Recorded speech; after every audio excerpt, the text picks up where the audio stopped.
Y mis padres son muy católicos y son muy buenas personas y nos criaron a mis hermanos y a mí en la fe. Pero yo a los 16 años, en el año 2003, yo tenía 16 años, entré en una secta que está infiltrada dentro de la Iglesia Católica en España.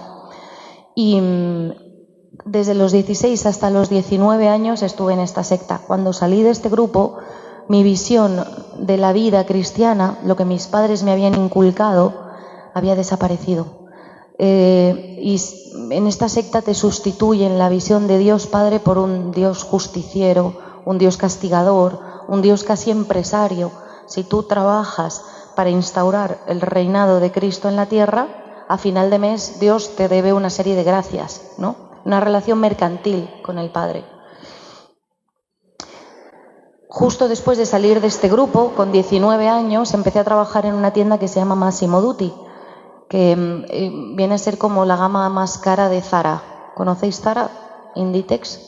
Pues Massimo Dutti es como todavía más caro que Zara, ¿no?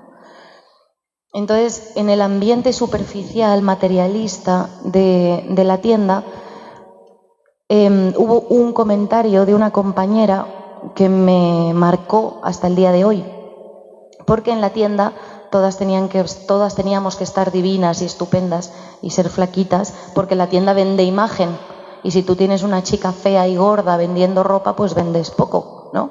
Y yo era la fea y la gorda de la tienda. Y mis compañeras dedicaban mucho esfuerzo a recordármelo con frecuencia, ¿no? Que mal vendo yo por lo fea y lo gorda que soy.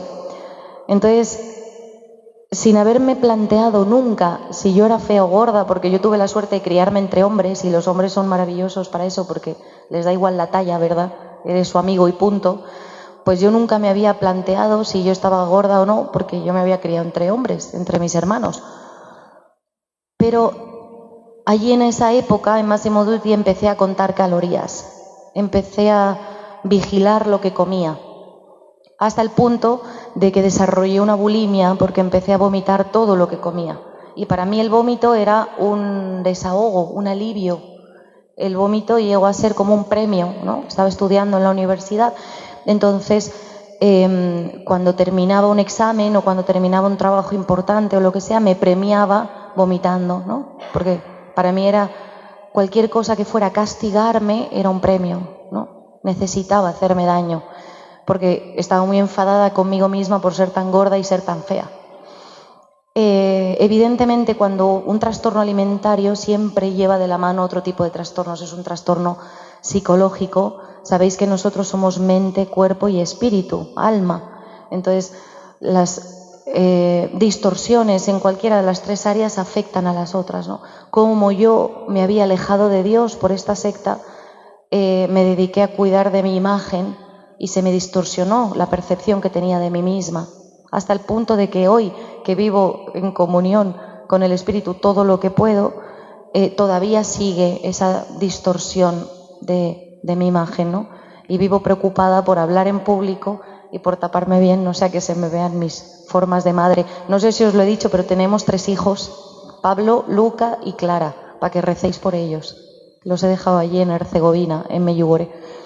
Bueno, entonces empecé a trabajar mal, a estudiar poco y a estar muy ansiosa y muy deprimida. Entonces me mandaron pastillas para controlar esa ansiedad. Entonces yo me enganché a las pastillas. Me enganché a la marihuana, me enganché a las pastillas, vomitaba absolutamente todo.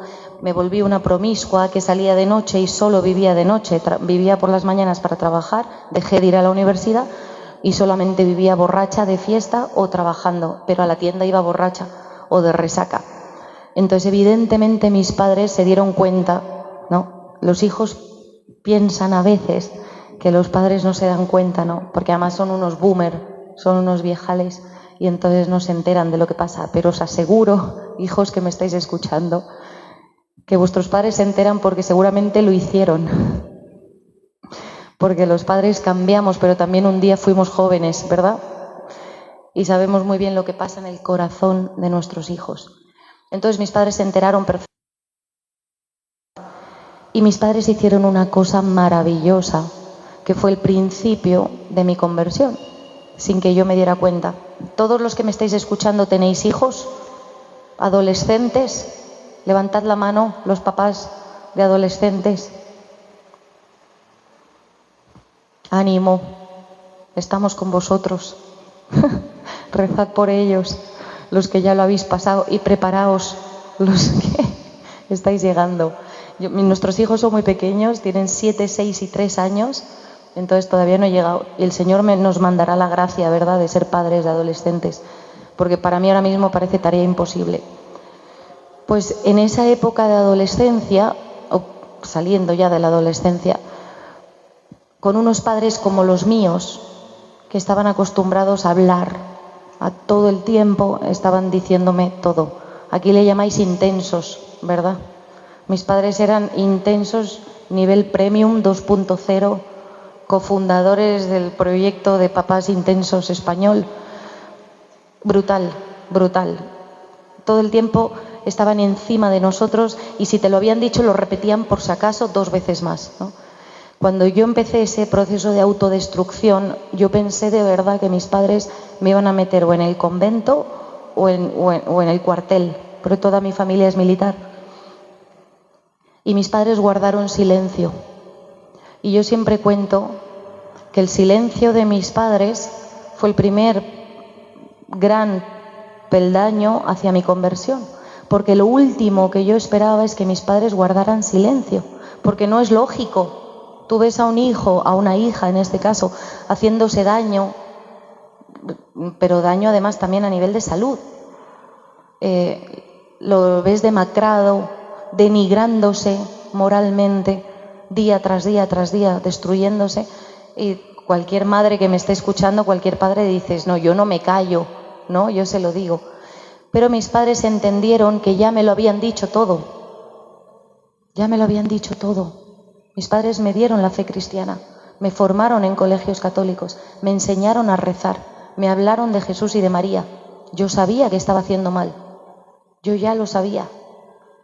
Mis padres entendieron que no era cuestión de decirme que lo estaba haciendo mal, sino de apoyarme con oración en la retaguardia. Y el silencio de mis padres, por lo mucho que les costó, porque yo sé que les costó, sin que ellos lo supieran en ese momento, fue el principio del fin de la destrucción de mi alma y de mi cuerpo y de mi psique. Y así con esas me mandaron pa' Medjugorje. Ellos no fueron, me mandaron a mí sola. Y conocéis Medjugorje, ¿verdad? Estábamos hablando antes. ¿Habéis oído hablar de Medjugorje? ¿Os suena? ¿Alguien ha ido a Medjugorje? Todavía no. Si vosotras no levantéis la mano. Siempre levantan la mano. Qué bonitas. Me estoy quedando en su casa, son amigrinas. Bueno, iréis a Medjugorje cuando Dios quiera. Medjugorje se va respondiendo una llamada. Cuando tú piensas, es imposible que yo vaya a Medjugorje porque no tenemos el dinero, porque no tenemos salud, porque no tenemos tiempo, prepárate porque te va a encantar. Porque la Virgen María, como buena mamá, dice, haced lo que Él os diga. Y cuando tú piensas que el Señor está cerrando puertas, la Virgen María está abriendo ventanas. Así que no tengáis duda que si la Virgen María os llama, acabaréis en Medjugorje, se ponga como se ponga el mundo. Y yo no quería ir a Medjugorje. Y la Virgen María me llamó. Entonces te pongas, como no quieras ir a Medjugorje, te vas para Medjugorje. Y te quedas allá a vivir. Por chula. Medjugorje es un pueblo muy feo. Muy feo. Físicamente, humanamente, a nivel arquitectónico, no tiene nada así como reseñable. Es feo. Medjugorje no tiene plazas, no tiene casco antiguo, no tiene parroquias antiquísimas, no tiene cine, teatro. Pero en Medjugorje vive María. O sea, nosotros siempre decimos a los peregrinos, en Lourdes, en Fátima, la Virgen María estuvo. En Medjugorje la Virgen María está. Y eso se nota. Se nota. Tú estás pasando por el pueblo más feo del mundo y dices, me vengo hasta Europa para esto. Y sin embargo sientes que cada paso que estás dando por Medjugorje te está sanando algo. Se van tocando ciertos temas que tú no querías que se tocaran, pero no te queda más remedio que desnudar el alma, ¿no? Y sanar, dejarte sanar. Y entonces en Medjugorje yo, como no quería saber nada del pueblo y el pueblo era muy feo, me pasé toda la peregrinación en un bar tomando cervezas. Hay muchos bares en Medjugorje también.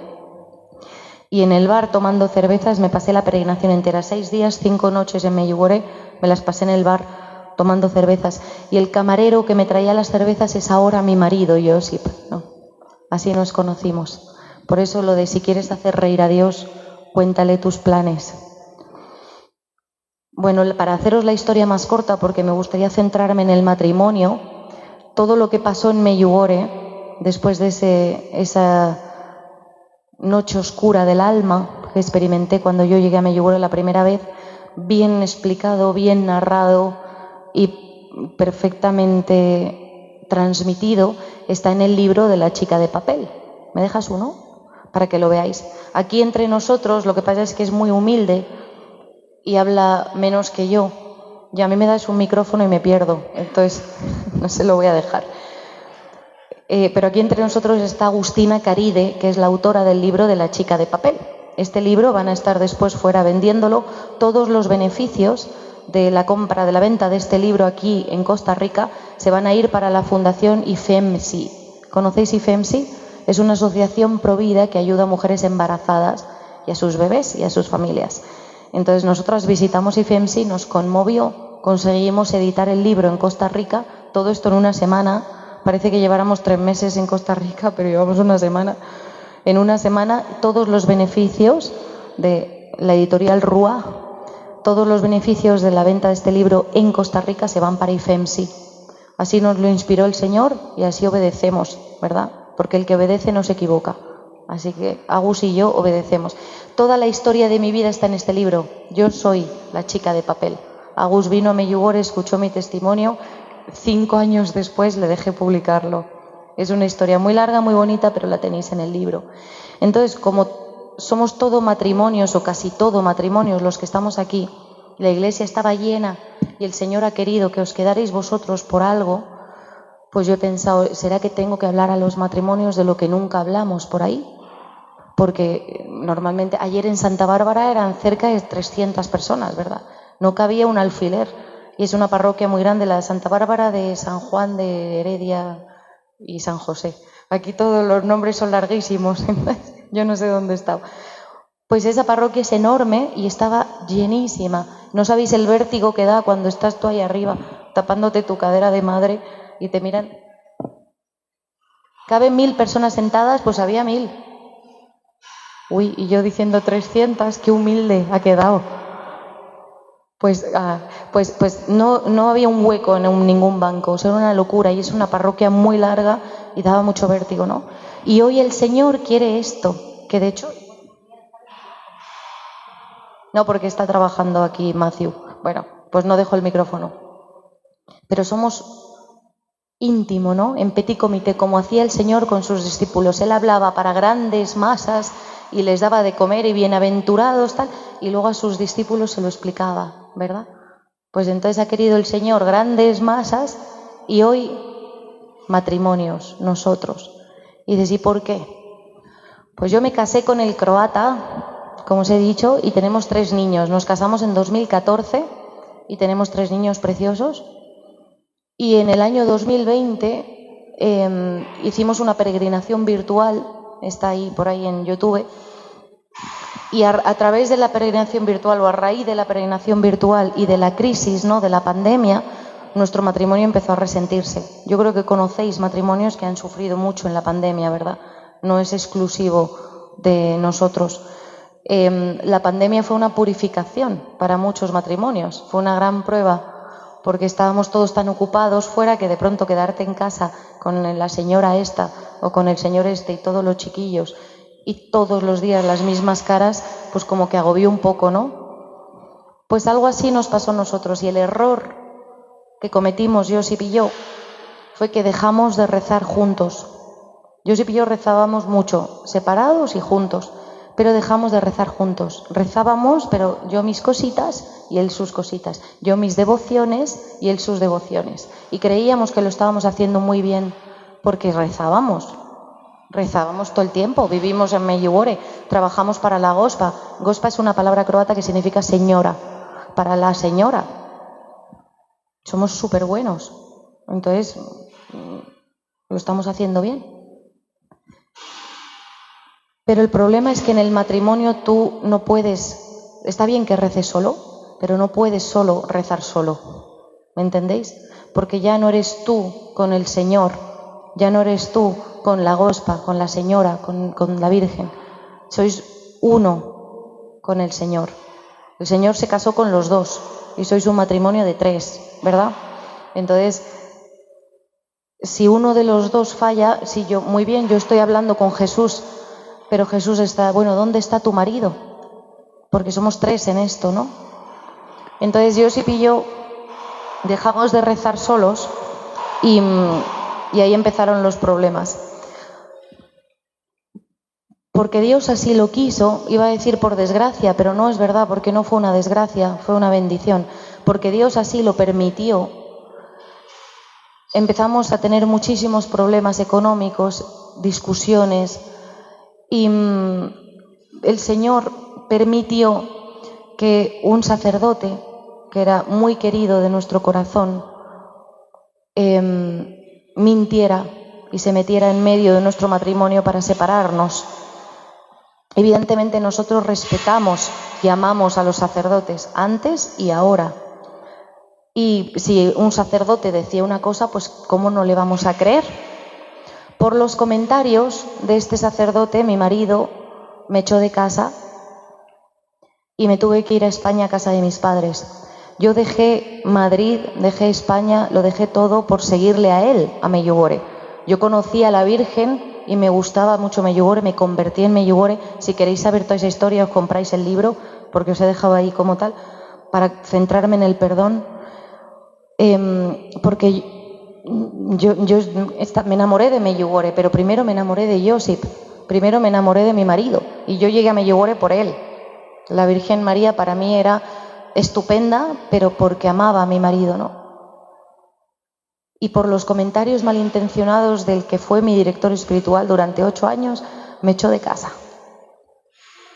Porque yo de pronto era lo peor. Y yo me fui a Madrid con la pequeña, estuve 4 meses y medio sin ver a Pablo y a Luca. Y mi marido 4 meses y medio sin ver a Clara, sin ver a la pequeña, ¿no? Yo llegué a Madrid con un rencor, un resentimiento, un dolor y sobre todo una sensación de fracaso. Yo no era capaz de hablar con Josip sin gritar, no era capaz de hablar con Josip sin ofenderle, sin humillarle en su masculinidad, porque solo quería que sufriera, porque ¿cómo te atreves a hacerme esto a mí? Yo que he sido tan buena siempre, yo que lo dejé todo por seguir a Cristo. Josip, por su parte, también tenía mucho que reprochar, porque si estáis notando el tono sarcástico, ¿verdad? Yo tan buena no era, ni mucho menos ni lo soy ahora. Imaginaos antes que no sabía perdonar. Entonces Josip también estaba sufriendo muchísimo y estaba muy enfadado conmigo, con la Iglesia Católica, con el sacerdote, con todo, ¿no? Y hubo un momento de nuestra vida en el que todo iba mal, todo iba fatal. Si conocéis algún matrimonio en crisis o habéis pasado una crisis, llega un punto de no retorno en el que dices, esto, Señor, o lo arreglas o me divorcio. O sea, yo ya no sé para dónde tirar, yo ya no sé para dónde ir. Esto no tiene solución. Y en ese momento una amiga nuestra nos invitó a consagrarnos a San José. Ella estaba preparando la consagración de los 33 días a San José. Y nos invitó a consagrarnos a San José. Y San José entró con fuerza y con poder en nuestro matrimonio, porque a partir de la consagración, el 19 de marzo del 2021, hace muy poquito de esto, por eso no solemos contarlo en público, a partir de aquella consagración entró el Espíritu Santo en nuestro matrimonio. Hasta el momento yo había despreciado con todas mis fuerzas a los carismáticos. Yo les llamaba carismaniáticos, porque además allí en Medjugorje cada misa carismaniática duraba 3 horas y encima al final bajaba el sacerdote y se desmayaban siempre 7 viejas, además siempre eran las mismas. Me decía, Dios mío, estas señoras van de lipotimia en lipotimia. Y la gente decía, es un descanso en el espíritu, déjalas. Y digo, darle un caramelo o algo, que alguien atienda a la vieja, ¿no? Y los grupos que venían con nosotros, carismaniáticos, qué pereza de grupos, con sus vainas y sus jerigonzas y sus oraciones en lenguas y sus cosas paralelas, ¿no? Con lo bonita que es nuestra fe, ¿para qué la adornan, no? Y estando yo en estas, buscando terapia de parejas, buscando una psicóloga que nos ayudara, que para mí ayudarnos significaba que le dijera a Josip todo lo que estaba haciendo mal y le dijera que yo tenía razón en todo. Eso era la terapia de parejas, ¿no? Alguien de fuera que le explicara a Josip que era idiota y yo tenía razón. Y entonces yo estaba buscando una terapeuta que dijera básicamente eso, pero con sus palabras, ¿no? Y de repente aparece mi marido Josip con un carismaniático en ese momento, ¿no? Y me dijo, mira, estoy rezando con este señor, ¿quieres tú rezar con nosotros?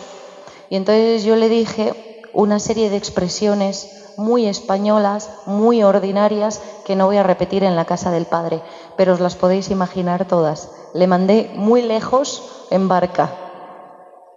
Todos me habéis entendido. A él, al carismaniático, a su madre y a todos sus ancestros, ¿no? Porque yo quería terapia de parejas y me sale con un carismaniático. Estando sola, mi madre se me acercó y me dijo, hija mía, ¿por qué no quieres hablar con el carismático? Dije, porque no nos va a ayudar.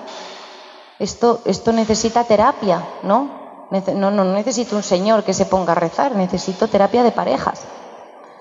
Y me dijo, bueno, si no lo vas a hacer por Josip, no lo hagas por Josip, estás muy enfadada, pero hazlo por ti, porque rezar no te va a hacer daño.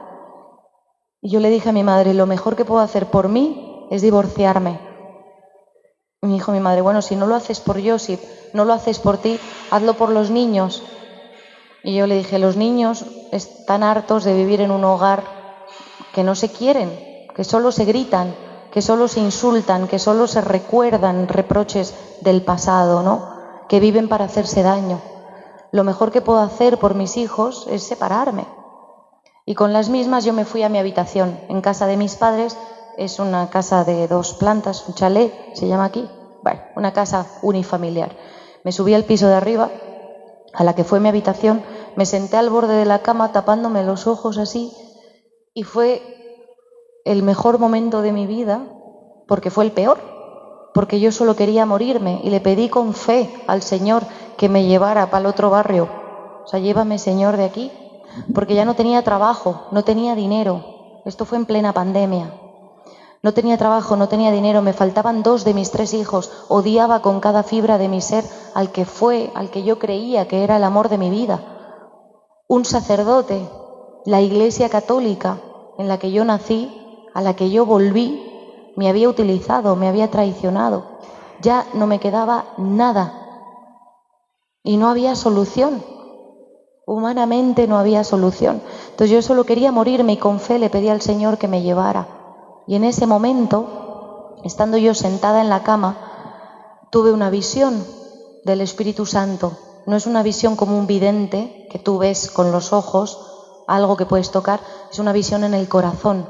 El Espíritu Santo a veces manda imágenes, palabras, mociones al corazón, que tú sabes que es real, sabes que no viene de ti, pero no es como con los ojos, ¿no? Es como en el corazón. Yo estaba con los ojos cerrados y vi a Jesús justo después de la flagelación. ¿Sabéis? En el momento de la flagelación, completamente la piel arrancada. Estaba como cubierto con algo que yo no sabía si era piel o ropa. Él estaba de rodillas en el suelo de mi cuarto, pero como recostado en las rodillas. ¿Sabéis eso cuando estás de rodillas que te dejas caer la cola sobre las piernas, ¿no?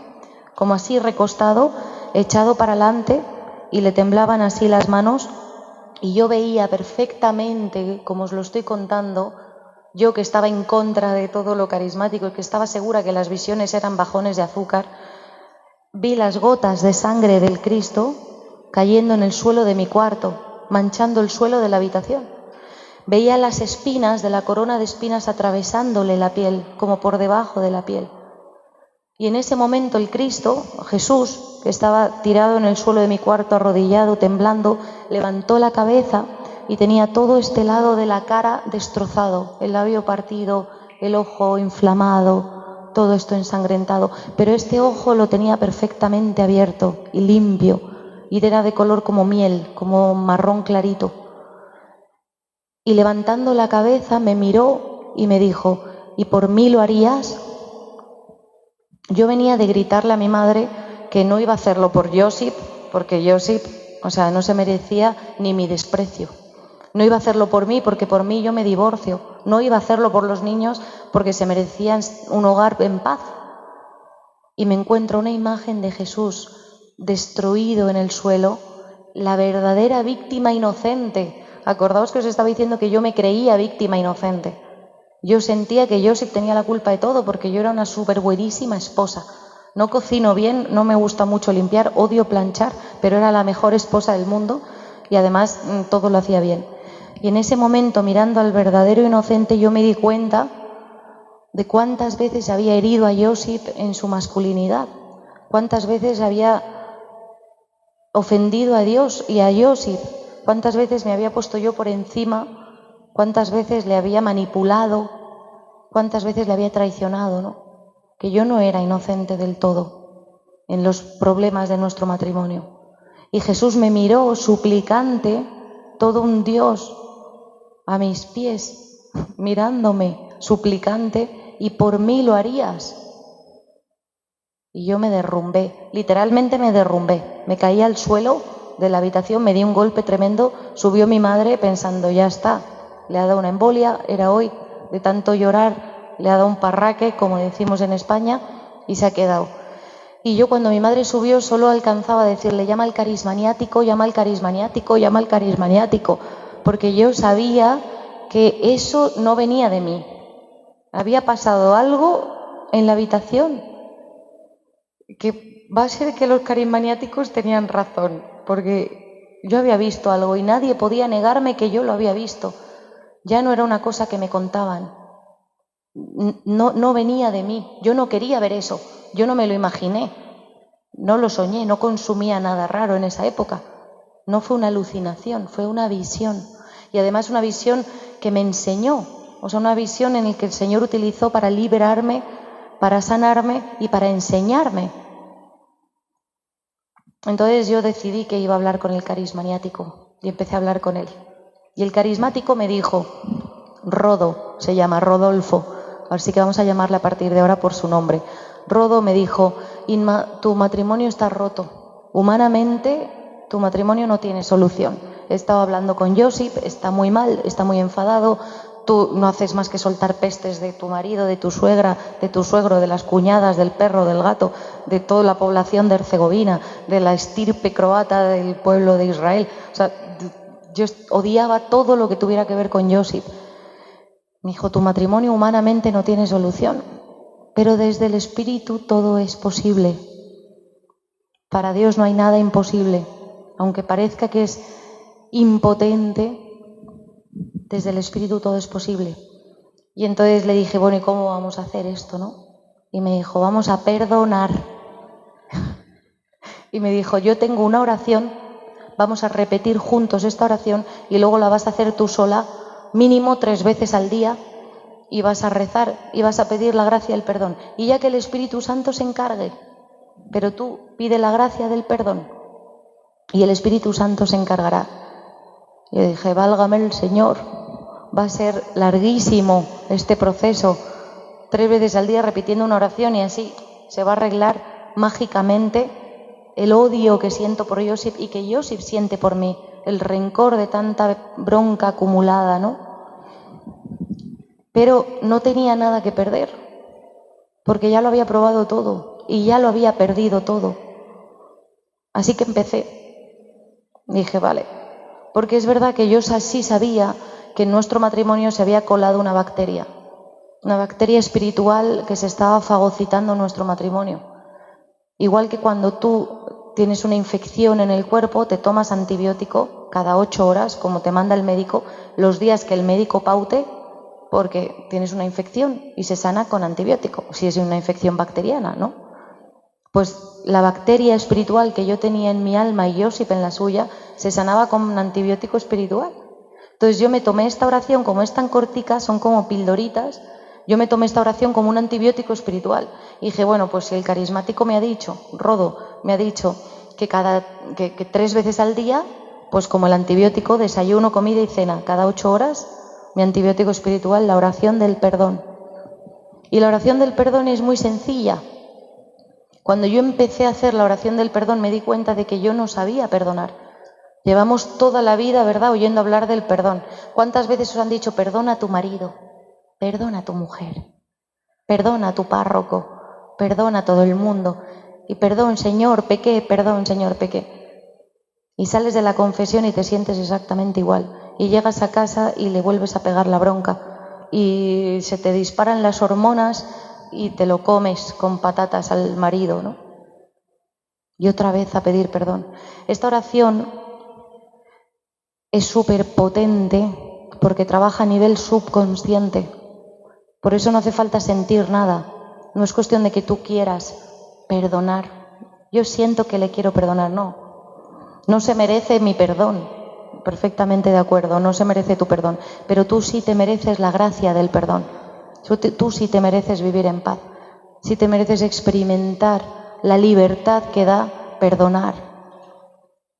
Entonces, yo empecé esta oración que consta de 3 partes. La primera parte de la oración, luego os la vamos a pasar. A Waldi, qué nombre tan bonito, Waldi. A Waldi se la vamos a pasar y Waldi la pasará. Es una oración muy básica que va al fondo, ¿no?, al subconsciente. Porque ahora mismo, mientras me estáis escuchando, hay cosas que no habéis perdonado a nivel subconsciente. Y ahora mismo no sois conscientes de ello. Porque a nivel consciente decís, yo ya le perdoné porque le veo y no me duele, le veo venir por la calle y no me afecta, tengo una relación cordial o no tengo relación, así que ya perdoné porque ya olvidé. Pero eso es un perdón a nivel consciente. Pero todos los daños que nos han hecho, las ofensas, las traiciones, cada vez que nos han utilizado, que nos han engañado, deja una herida a nivel subconsciente en el organismo. Y esa herida, si no se sana a nivel subconsciente, repercute luego en otros ámbitos de la vida. Entonces, un problema de desconfianza o un problema de afectividad con tus padres repercute en una dependencia con tu mujer o con tu marido.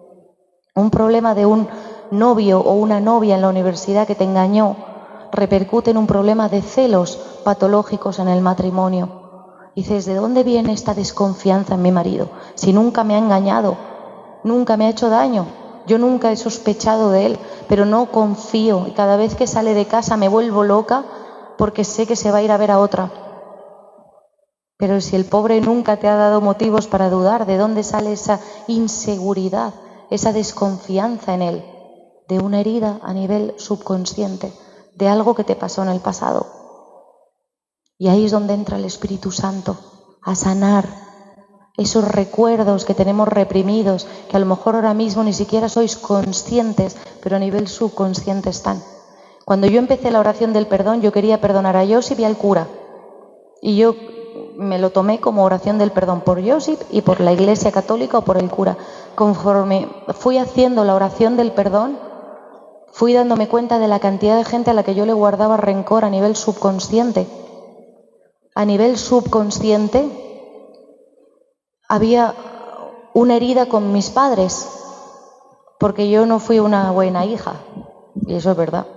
Mis padres querían una princesa para vestirla de princesa y de repollo, como digo yo, y con 7 lazos y 40 unicornios y que yo girara, y yo era un marimacho. Yo tenía hermanos varones y me gustaba subirme a los árboles y me gustaban los coches y las muñecas me gustaba arrancarles la cabeza y luego se las volvía a poner, pero me gustaba. Y también le ponía vestiditos, pero me gustaba arrancarle la cabeza. Y mi madre sufría porque yo no era la princesita que ella quería. Y eso dejó una herida en mí, porque yo sabía que estaba decepcionando a mis padres. Pobrecitos mis padres, no querían hacerme daño, pero los padres tendemos a diseñar la vida de nuestros hijos, lo que queremos que sean de mayores, porque como yo no fui enfermera, quiero que mi niña sea enfermera. Tu niña va a ser lo que le dé la gana ser, lo que Dios tenga pensado para ella. Y muchas veces hacemos daño a los demás completamente sin querer porque proyectamos nuestras propias heridas de nuestra infancia. Y como yo fui una hija regulera y encima por fin mi madre tenía una niña, tuvo 2 niños y luego yo, dijo, ¡ay, por fin la niña! Y le salió un marimacho. Pues mi madre, la pobrecita, estaba hecha polvo. Y decía, por fin puedo poner de rosa a alguien, y se tira por el barro. Y yo guardaba rencor con mi madre por querer ponerme vestidos, por no haber aceptado que yo era un marimacho feliz. Y en la oración del perdón, perdonando a Josip y perdonando al cura, me di cuenta de que estaba enfadada con mi madre por no aceptar a su marimacho. Entonces perdoné también a mi madre. Yo no, perdonó el Señor, pero me dio la gracia de perdonar a mi madre. Y entonces me llegó un novio de la universidad que me había tratado fatal y perdoné al muchachito también. Y las inseguridades que yo tenía con mi marido Josip se pasaron, porque no eran culpa de Josip, eran mi herida que yo había llevado al matrimonio y no era ni siquiera consciente de que tenía ahí esa herida. Entonces, por eso os digo que la oración del perdón va a nivel subconsciente.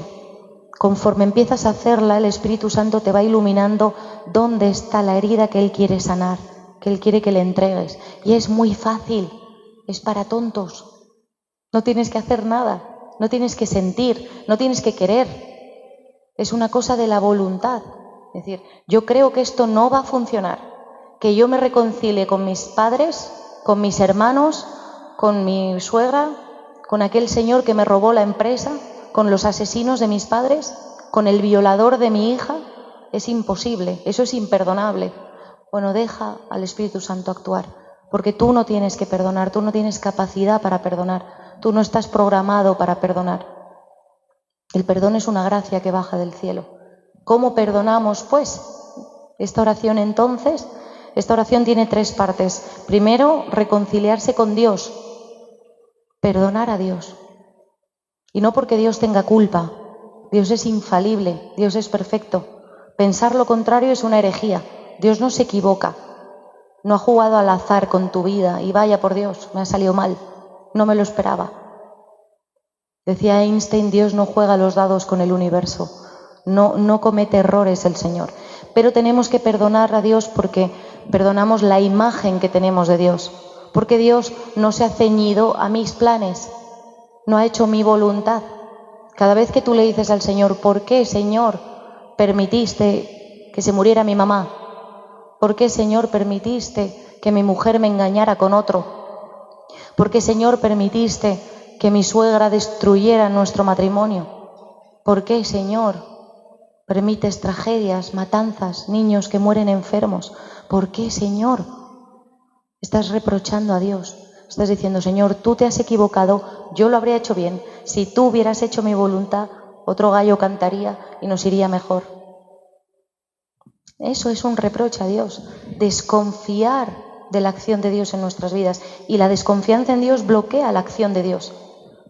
Muchas veces decimos, llevo 10 años pidiéndole a Dios que se convierta a mi marido y no me hace caso, porque a las viejas de la parroquia las escucha todas y a mí el Señor no me hace caso.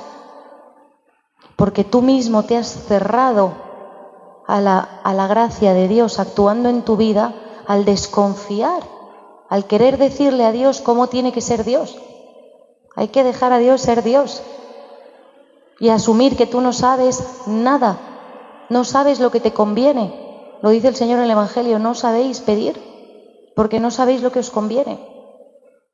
Entonces el primer paso de la oración, te perdono, Señor, por mi mujer, por mi marido, por mis hijos, porque yo quería niñas y tengo todo varones, porque yo quería varones y me han salido todo princesas, porque yo quería un marimacho como yo y me sale una princesita. Mi niña es una princesita, que digo, es como la venganza de mi madre, porque le ha salido una nieta que es la cosa más cursi, que yo tengo a la Betty feliz porque le ha comprado 8.000 vestidos que son tan de princesa que no me cierra la maleta. O sea, imaginaros lo que le ha comprado.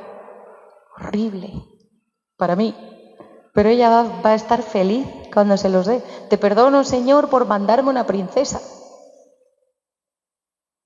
Te pido perdón por reprocharte, porque Dios no tiene la culpa. Bendito Dios que me ha mandado mi princesita. Te pido perdón por reprocharte y dame la gracia de aceptar tu voluntad, Primera parte de la oración, ponerte en paz con Dios. Segunda parte de la oración, ponte en paz con los demás. Con tu gracia, Señor, perdono como se dice en España, todo perro pichi. Metéis a la suegra, al suegro, a los padres, a los hermanos, a los amigos, al compañero de trabajo, al jefe. El Espíritu Santo va a ir poniendo en vuestro corazón quién os ha hecho daño, dónde está esa herida que ahora mismo no te acuerdas, que ahora mismo no te acuerdas, pero lo va a poner en tu corazón. Ojo, atención a esto. Les declaro libres e inocentes de todo cargo que tenga en su contra, porque la oración del perdón tiene que ser en voz alta, para que tú te oigas a ti mismo diciendo, les declaro libres e inocentes de todo cargo que tenga en su contra. Cuando yo quería asesinar despacito a Josip y quería asesinar despacito al cura, decir en voz alta, les declaro libres e inocentes de todo cargo que tenga en su contra, me rompía, porque decía libre e inocente con todos los cargos que tengo en su contra, porque psicología y espiritualidad van de la mano. Cuando tú oyes tu propia voz perdonando, psicológicamente algo cambia. Y si no, haced la prueba.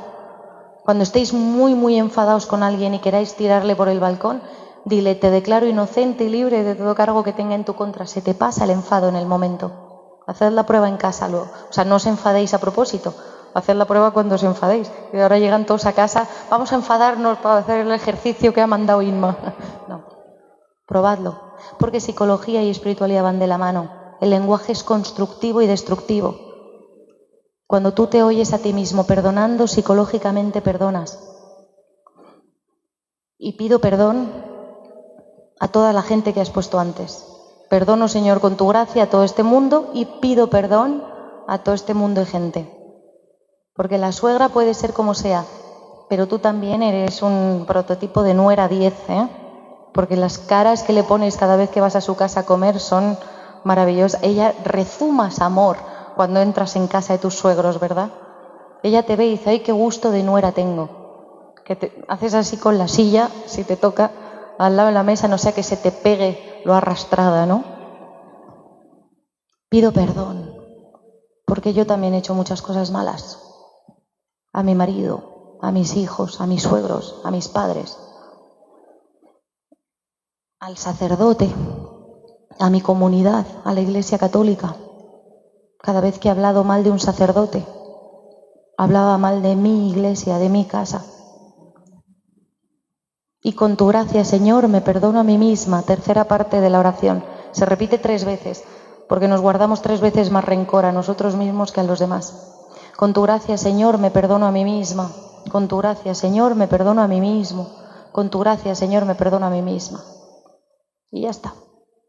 Ha sido muy larga la explicación porque hay que explicarla, pero cuando la hagáis en vuestra casa son 25 segundos. Por más que estéis enfadados con medio Costa Rica, son 30 segundos la oración. Perdonar a Dios, perdonar al prójimo, pedir perdón al prójimo y perdonarse uno mismo. Ya está. Desayuno, comida y cena, mínimo 3 veces al día, en voz alta, durante 30 días. Más o menos. Antes de los 30 días ya había actuado el Señor y yo pasé del insultar a Josip al no tonto, cuelga tú. No. Hola. Yo no me reconocía. No os puedo explicar qué fue lo que pasó, porque todavía hoy no lo entiendo y cuando me preguntan en plan, ¿pero cómo fue? No lo sé. Yo pasé de querer asesinarle a estar más enamorada que de novios. No lo sé. No me esforcé por hablar con él. No me negué a mí misma. Dije, me voy a hacer violencia por amor. Renuncio a mí y voy. No, nada. Nada. Yo pasé de asesinarle a amarle. No sé por qué. Con el sacerdote me costó un poquito más. Estuve perdonando a la Iglesia Católica al menos 2 meses. Pero me reconcilié con él y con todos los sacerdotes. ¿Por qué? No sé cómo. Porque yo no tengo capacidad de perdonar. Yo recuerdo lo que Josip me hizo. Josip recuerda lo que yo le hice. Pero lo cubrió la gracia del perdón. No solo no nos afecta, sino que damos gloria a Dios, porque gracias a todo eso nos abrimos al Espíritu Santo, a la acción del Espíritu Santo en nuestras vidas. Con esto ya termino. Os lanzo un reto, No sé si tenemos tiempo, pero si alguien quiere preguntar algo, si hay tiempo, preguntad lo que queráis. Pero os lanzo este reto aprovechando que se está grabando. 3 veces al día, en voz alta, la oración del perdón, a solas. No hace falta que te vayas a tu mujer y le digas, te voy a perdonar por lo mala que has sido, yo te perdono porque soy muy bueno. Esto es entre el Espíritu Santo y tú. No le digáis a nadie que estáis perdonando. En voz alta, solas, durante mínimo 30 días, 3 veces al día, la oración del perdón. Si no os cambia la vida, si vuestro matrimonio no da la vuelta, os regalo un viaje a Medjugorje. Estoy tan convencida de que si me ha funcionado a mí, os va a funcionar, que os reto. Empezad a perdonar, porque todo el mundo se equivoca. Tú has hecho daño y a ti te han hecho daño. La humanidad entera tiene que empezar a perdonar y el mundo sería otro. No es cuestión de respetar, tolerar al diferente, los derechos humanos. No, es cuestión de perdonar. Cuando tú perdonas, toleras. Cuando tú perdonas, comprendes al otro. Cuando tú perdonas, hablas con respeto al otro. La base de las relaciones humanas son el perdón. Y os doy las gracias por haberme escuchado y doy las gracias al Señor por la oportunidad de hablarle a matrimonios. Os encomiendo a todos desde Medjugorje hasta que vengáis vosotros a Medjugorje y le pido al Señor que si alguno está arrastrando algún problema, alguna cosa y estar aquí no es casualidad, que derrame la gracia del perdón sobre vuestro matrimonio como lo hizo sobre el nuestro. Amén. Si queréis preguntar algo, pues os doy el micrófono.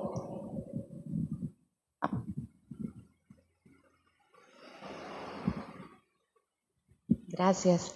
Bueno, muchas gracias por el testimonio, está hermoso. Nos ha hablado a nosotros y nos daba un mensaje sobre los matrimonios, ¿verdad? Pero también hay jovencitos, entonces tal vez un mensaje así breve para ellos.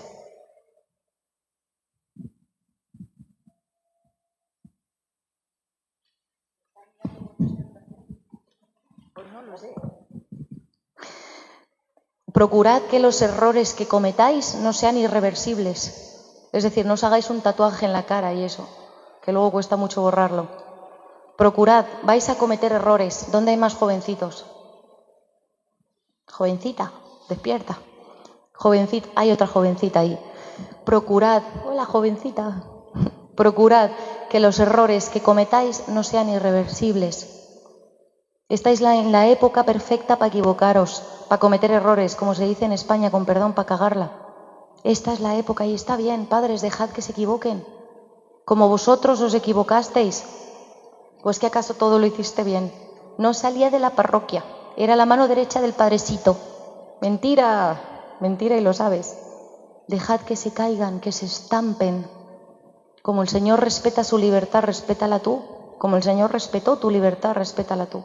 Y vosotros cometed errores, porque es la única manera de aprender. Pero procurad que no sean irreversibles. Es decir, que no se os vaya la flapa, como se dice en España, cometiendo errores. ¿Sabes? Que hay gente que se le va la flapa y acaban perdiendo la vida por el camino, ¿no? Es bueno equivocarse, es sano equivocarse, pero aprender de los errores es de inteligentes. El que se queda en el error es un necio. Comete errores, permítete el lujo de equivocarte, de hacerlo mal, de suspender. No pasa nada, porque esta es la edad para hacerlo. Tu papá no tiene esa suerte, pero rectifica, aprende de ese error, aprende de ese error y que no sea irreversible. Amén. ¿Te vale?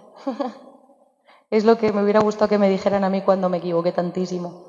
Gracias a Dios no hice nada irreversible. Ah, sí. ¿Cómo no? La autora, hablando de su libro, dice, yo he venido a hablar de mi libro. Bueno, pues la autora, hablando de su libro, está diciendo, chicos, leeros La chica de papel, para que veáis cómo cometió errores reversibles que parecía que eran irreversibles, ¿no? Pues luego os lo damos. Y os paso el micrófono, ¿verdad? Y seguimos. Muchas gracias a todos por escucharme, gracias por venir, gracias por dejarnos entrar y participar con Matrimonios en Victoria. Me sale Proyecto Amor Conyugal todo el rato. Matrimonios en Victoria, muchísimas gracias. Bueno, vamos a darle un fuerte aplauso, por favor, dándole gloria al Señor y a la Inmaculada por su Inmaculada. que ha traído acá hasta el país y bueno, que pues ha hecho y seguirá en estos días presentando. Vean que esto no es una presentación aprendida, no es algo memorizado, es una experiencia de encuentro con Dios. Y cada asamblea pretende eso, cada Eucaristía, cada misa, cada Santo Rosario que hacemos, es una experiencia de encuentro con Dios. Y es lo que Inmaculada nos ha venido a regalar exclusivamente a nosotros como matrimonios. Vean qué bonito que es el Señor y qué hermoso que es el Espíritu Santo que nos habla exclusivamente a nosotros.